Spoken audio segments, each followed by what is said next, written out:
எங்கள் நெஞ்சில் குடியிருக்கும் மதிப்பிற்குரிய திரு விஜய் அண்ணா அவர்களுக்கு என் அன்பு வணக்கங்கள். உங்களுக்கு தெரியுமோ தெரியாதோ, ஆனால் உங்கள் முன்னால் நிற்கும் இந்த வாய்ப்பு எங்களுக்கு கிடைத்த மிகப்பெரிய கௌரவம். ஆம், கல்விதான் ஒரு சமுதாயத்தை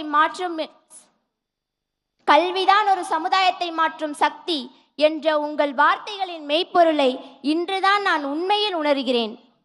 நான் 10ஆம் வகுப்பில் 500க்கு 494 மதிப்பெண்கள் பெற்று சிதம்பரம் தொகுதியில் சிறப்பிடம் பெற்றது என்பது என் தனிப்பட்ட வெற்றி மட்டுமல்ல. அதற்கு என் ஆசிரியர்கள், என் பெற்றோர் மற்றும் உங்களை போன்ற சமூக அக்கறை கொண்ட தலைவர்களின் ஊக்கத்தால் கிடைத்த வெற்றி இது. உங்களின் இந்த விருது வழங்கும் விழா ஒரு பரிசுடன் முடிந்து விடுவதில்லை. இது எங்கள் உள்ளங்கள்